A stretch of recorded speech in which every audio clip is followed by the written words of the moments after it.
Welcome back to Just Chattin. And this is the series of videos we do on Thursday and Sunday evenings just for our own entertainment. So let's start off with, for all you Audie fans, he is asleep on the chair right behind me. And he's had a bad morning, poor baby. He and I both left the house together this morning. Well, not exactly together, but within half an hour of each other. And he was going out to play. Snow and sort of slushy rain was coming down.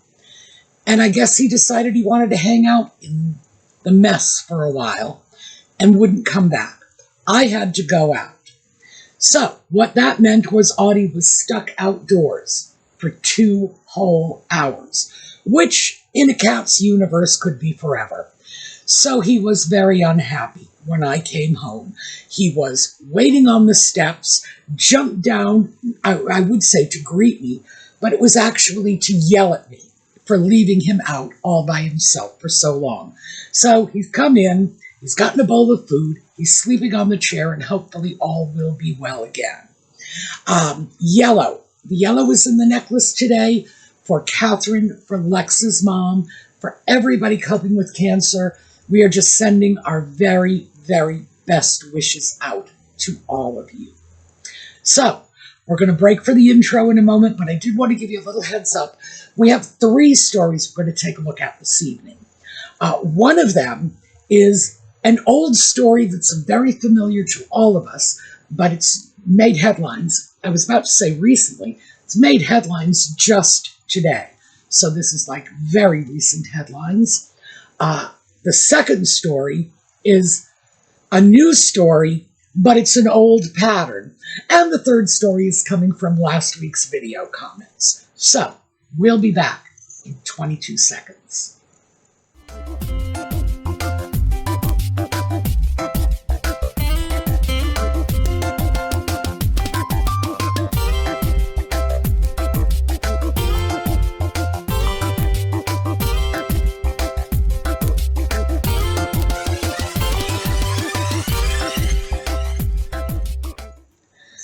So let's start with the story that is old news to all of us, but currently making headlines, and currently meaning today. So apparently Tom Quinn, and we have discussed some of Tom Quinn's writings in these videos in the past, but he has written a book. And this is one of those behind the scenes, tell-all, royal gossip kinds of books. But he does touch on nutmeg. And among other things, he says that the staff at the palace claimed nutmeg had a messiah complex. They have a very different definition from messiah complex than I think most of us do. Because for them, they believed that she was there as Diana 2.0. She was going to finish Diana's great work. She was going to be the star. Yes, abso-freaking-lutely. I don't think there is a doubt in any of our minds that that was her vision when she married into the royal family. She was going to be the superstar. All the cameras would be on her. She would get all the plum royal tours, all of the most desirable public appearances. She was supposed to be the star. Never mind Catherine. Never mind Camilla. Never mind the late Queen. All attention was to be on nutmeg. Now, of course, nutmeg does have a messiah complex, but I would see that in the broader term, that she just thinks that she is the goddess of the universe walking among us. She can do no wrong. Everybody must adore her and worship her. And I'm not even sure most messiahs would be that full of themselves. But yeah, so I've got to say, sort of right church, wrong pew. Yes, absolutely messiah complex, but the fact that she wanted to be the center of attention in the royal family was certainly not one of the things I would use to justify that. But the part that's really making headlines is that somewhere else in the book, and I have not seen the book, apparently the book has just been released. I've not seen the book. Somewhere else, they talk about how the staff was concerned because of Nutmeg's touchy-feely ways with William. Now, this is old news to those of us who have been following Nutmeg for a while. This is a photograph that originally was published on Reddit, in which the Reddit poster shows, like, my goodness, what do we got here? More than a dozen photographs of Nutmeg making goo-goo eyes. That's the only way I can describe it, at William. Is there any question but that she was flirting with him? No, absolutely not. There's picture after picture after picture. She was just looking at him like it was Thanksgiving dinner and he was the main course. So, do I fault her for this? Absolutely not. If I were 3 feet away from William, that's probably the look I would have on my face too. Because, yeah, William, okay? I don't need to go any further than that. Of course, I expect her and virtually every other woman who crosses his path to be mooning over him. It's like, oh my. Yes, of course. That goes with the territory, and someone like William is simply going to have to accept that. Is this unfair to him? Well, yeah, but he won the genetic lottery, okay? So we got to move past that. But apparently it wasn't just the looks that she gave him that were making him uncomfortable. She apparently decided to hug and kiss him at every possible opportunity. Again, boy, if I were within 3 feet of the guy, I swear I would be tempted to do the same. But it was to the point where he was made uncomfortable. And the articles are putting it out as Nutmeg was she's just a huggy person. She's just touchy-feely. No.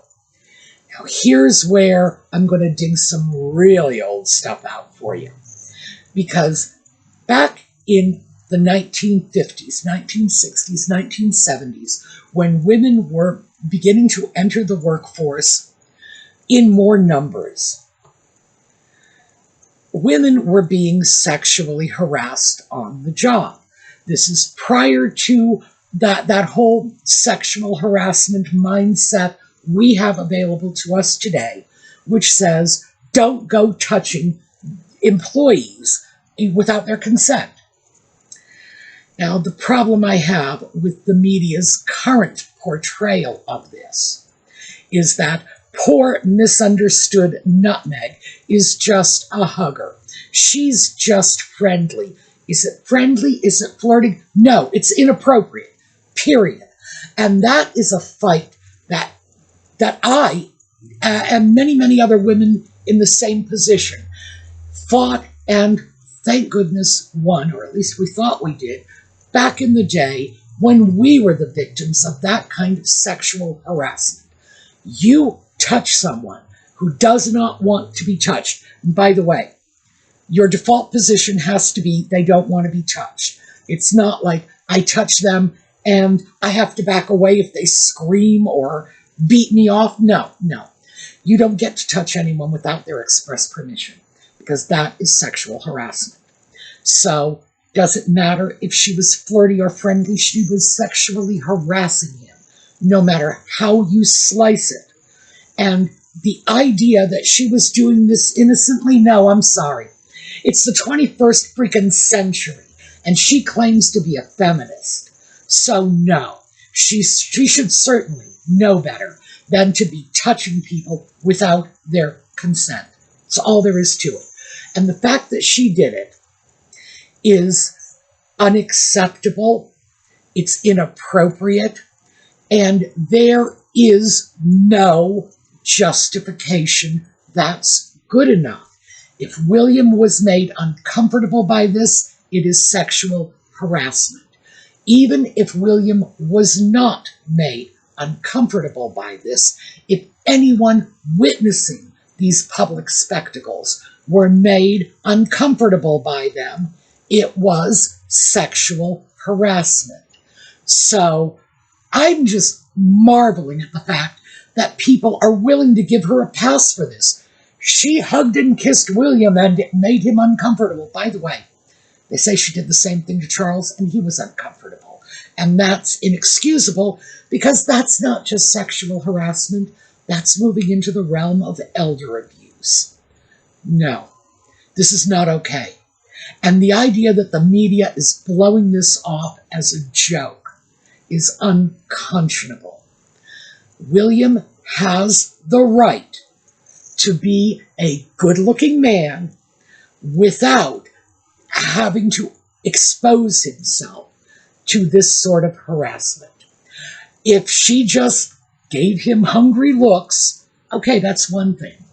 Because like I say, I would do the same thing. I probably couldn't help myself. But if she puts her hands on him, it's just one step too far. So I am appalled that her sexual harassment of her brother-in-law, because there's no other way to phrase it, is being treated as a joke by the media. All right, so I know I've gotten a little preachy over this, but the fact of the matter is that I and, well, many women from my generation faced that level of sexual harassment in the workplace on a daily basis, and we faced the same response. If we complained about it, it's, oh, you got to understand, Mr. Smith is just a friendly guy. He's just the kind of guy that he's a hugger. He doesn't mean anything by it. Yeah, he did. So no, it's not okay. And yes, and I know I am getting a little carried away on this, but like I say, having been on the wrong end of it, and I know many of our viewers have gone through this too, because many of you are from my generation, and you know what it was like to be subjected to this kind of unwanted attention, and then being told, it's you, it's not them, they're just friendly, you're overreacting. Sorry, no. All right, next up, and this is a new situation, but it's a replay of old events. Nutmeg recently went on social media to take credit for Billie Eilish's very generous donation to a young girl who was impacted by the LA fires. So this young girl apparently lost her favorite Billie Eilish t-shirt. And I'm sorry for that. Truly I am. Everybody lost a lot of things, but it kind of gets brought home to you when you picture a 15-year-old girl who lost her favorite t-shirt. Sure, other people lost more, but it doesn't mean that her loss doesn't mean a lot to her.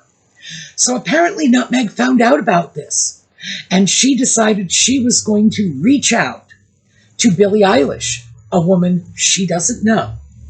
And she recorded a voice note and apparently sent it to everybody she could think of who might be able to put her in touch with Billie Eilish. And what ended up happening was Billie Eilish just created a goodie box for the girl that included records and t-shirts and all kinds of other things. Billie Eilish did this. This is the person who should be getting the credit. Nutmeg, however, goes on social media and she took the credit. She did it all. It was all her. And as I say, old news, because Nutmeg has been taking credit for other people's work ever since she was 11 years old and began taking credit for a class project that all of her fellow students participated in that was assigned by the teacher. So if anybody was going to take credit for the project, I would say that credit should go to the teacher because she was the one who assigned the class project. But no, Nutmeg has been riding on the coattails of that little class project for, more than 30 years now? And in fact, she has never given a lick of credit to anyone else, even though it's very clear that a lot of other people deserve at least as much credit. I would say more, because they never profited from it the way Nutmeg has. So absolutely, this is old news. She has been taking credit for other people's work forever. This is her MO. It's the same thing with the Archie Well charity. Nutmeg shows up, gives some nominal contribution from the charity. Remember, not her own money, other people's donations. Hands out a little bit of it. She gets the photo op. She takes the credit. So we have her basically true to form right now, just coasting on this wave of publicity for something Billie Eilish did. I find that frightening. I really do. How bad does it have to be when it's hit the point where even as an adult, she is still just cribbing off other people's good works? And I know that Justine Bateman called her and the sock puppet disaster tourists. Oh, I'm cranking that up a notch, and I'm going to call her a disaster cannibal, because she is feeding off the works of people like Billie Eilish. By the way, Billie Eilish has also gotten involved in concerts to raise money for the victims of the California fires. Now, I'm not into her music, so this isn't, oh, I'm a great Billie Eilish fan. The truth is, I know who she is. I know her name, but it's not my kind of music, just to be perfectly candid. But what she is doing is good. She has, in addition to raising money on a more global scale for the benefit of all of the victims of the fires, she also went out of her way to do something small and personal for this young girl. So, kudos to you, Billie Eilish. Does Nutmeg get credit for making a phone call? Oh, please. Whatever credit she's getting, I'm sure she was more than paid for just from the first of her social media posts. But it is, well, it's repulsive, the extent to which this woman will drag accolades from, what did she do? Did she make a phone call? Did she even make the phone call herself? I don't know. But the fact of the matter is, she's taking credit for Billie Eilish's generosity. And that's repulsive. Okay, so I've had a rough Nutmeg morning. I don't know if that's coming across, but it is. It's been a rough morning because we're seeing her at her worst over the last couple of days. And whenever I think I've seen the worst she has to offer, she always ponies up something more. So, in conclusion, let's go back to the last video where I threw out the issue of curtsying in front of royalty. This was more of just a brief little digression for me, but a lot of people commented on it in the comments section, which means you've all got opinions and you've all got a lot to say. Now, I have said absolutely I would not curtsy to royalty. There's no rule says I have to, so I'm fine with that. A lot of you said Nutmeg should have because she got titles from the late Queen. Therefore, the least she could do was give her a curtsy. And I would take that one step further. The fact is, by taking the title, she bought into that system of royal hierarchy. And the reason I won't curtsy is I'm American. I don't believe in that. I mean, I really, really, really do not believe in it. And it's, it's a hill I'll die on, just as many of my forebears did back in 1776. Part of our tradition. But Nutmeg bought into it by accepting the title. So those of you who said, if she takes the title, she should play the game, I agree. I mean, I can't not agree with that. As an American, I don't think she was under any obligation to curtsy. And by the way, it's more than I don't think. I actually looked it up. No one is. No one is required to curtsy to these people. And they don't expect it either. We'll get into that in a moment. But I don't think she was required to curtsy, but I don't think she should have taken the title. Again, we don't recognize royal titles here. We don't have them. American citizens don't take them, but she did. And yeah, so if you're going to play the game, you play the game by their rules. It's, it's one or the other. You can say, I'm not going to curtsy to the Queen, but I'm not going to take the title, and I support you. But if you say, I'm not going to curtsy to the Queen, but I am going to take that title, no, sorry. It's either all or nothing. And I absolutely agree with those of you who said that. But I've done a lot of research on this over the years, simply because I wanted to know what the protocol is. And for those of you in the UK, you should know that in the Reagan administration, they actually had senior cabinet advisors discussing this and making determinations about what is or is not appropriate for American citizens. For us, as determined by the Reagan administration, the article is in the video notes. We shake hands. That is what we do. For me, and I will say this because I was very, very fond of the late Queen, if I ever had the opportunity to meet the woman, I would have worn gloves, absolutely. And I would have worn gloves simply so I could have removed the glove to shake her hand. Because I've only ever done that twice before in my life. And once was for John Kennedy. The other was for John Chafee, a Rhode Island senator. I did remove my glove. But that is how you express, an additional level of respect. When you shake hands with someone, you remove your glove. If that was as far as I was required to go for my own president, it's as far as I would be required to go for anyone else on the planet. So that's my personal position.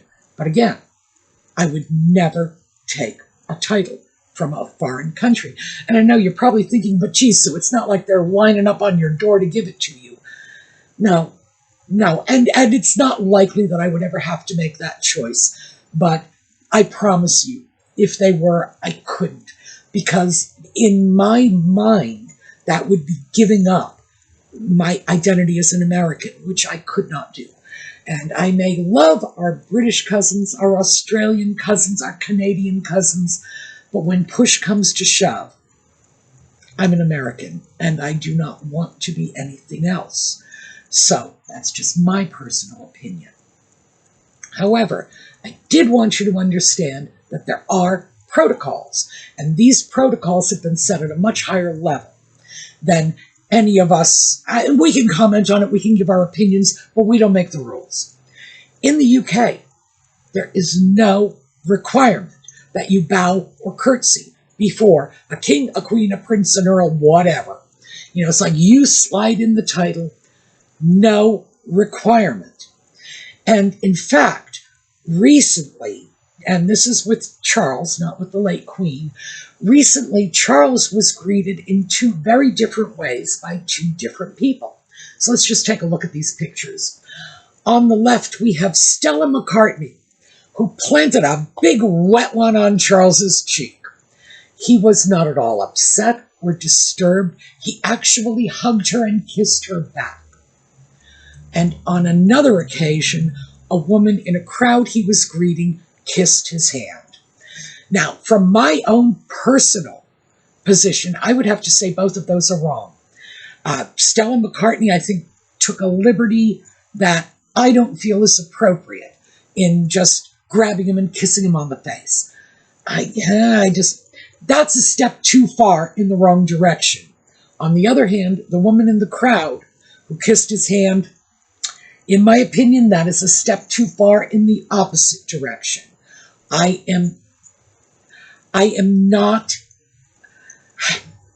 would give Charles his respect, not as the King of England, but as a man in his 70s, a man of dignity who should not be approached in such a familiar way.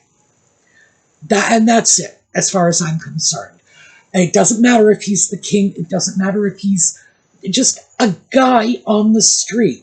I can't imagine it being appropriate for a stranger to just go up and do that. And Stella McCartney did it, and Charles was not upset.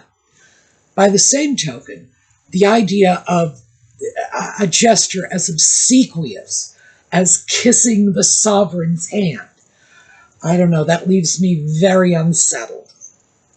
But who knows? Maybe that's just my perspective as an American. But Charles was okay with both. Apparently, in his world, these things happen and you just got to go with the flow. So, do I think that there is a line you shouldn't cross? Yes. Does it have anything to do with the position of the person? No. I don't think you ought to be doing this to people you don't know.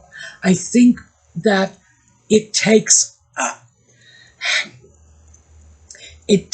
a certain amount of intimate knowledge of a person to be able to invade their personal space like that.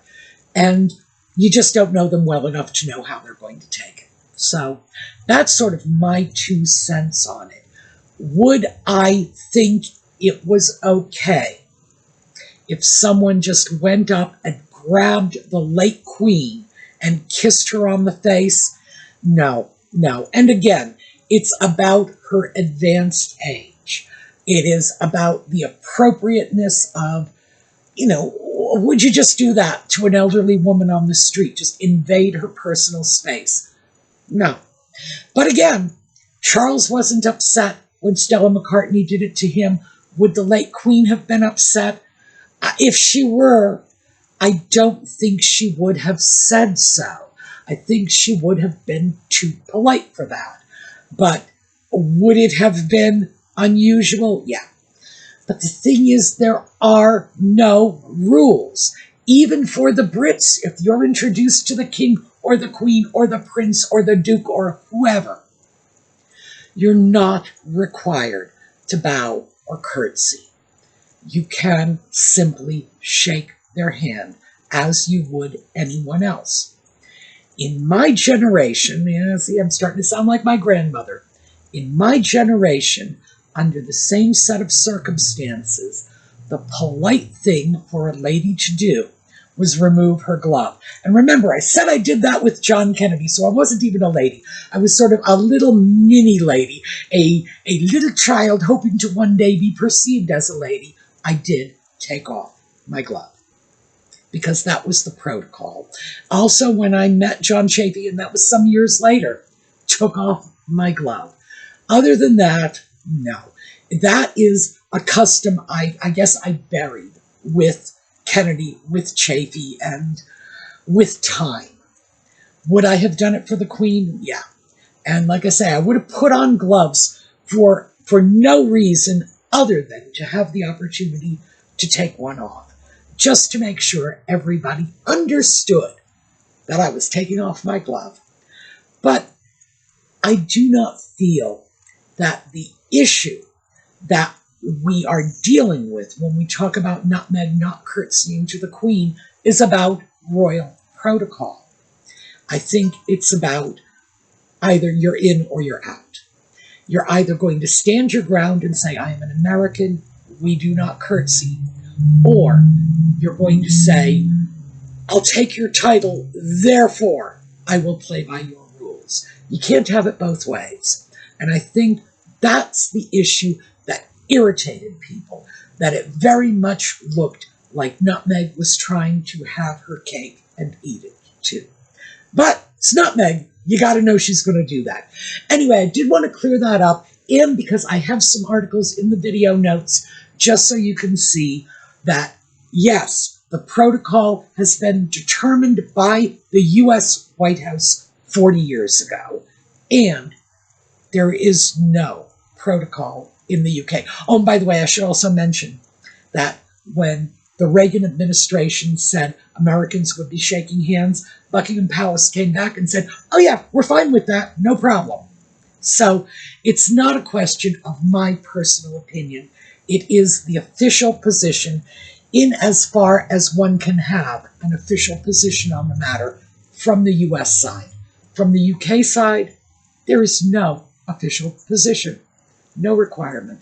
Just that simple. All right, that is what I have for you this evening. We are going to take a look at a slideshow on the way out. I hope to see you all next time. And in the meantime, have a terrific day.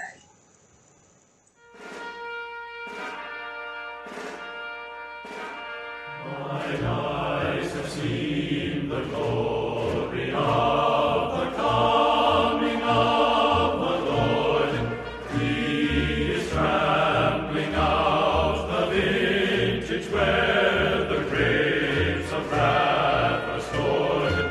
He hath loosed the fateful lightning of his terrible swift sword.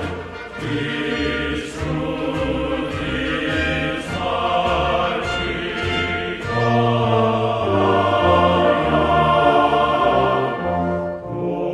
Glory, glory, hallelujah.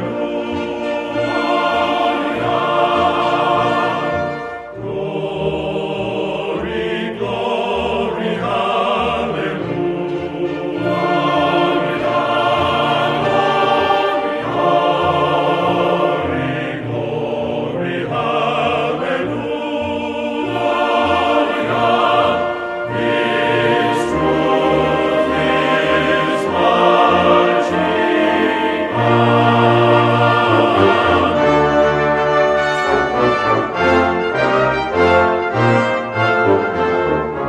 I have seen him in the watchfires of a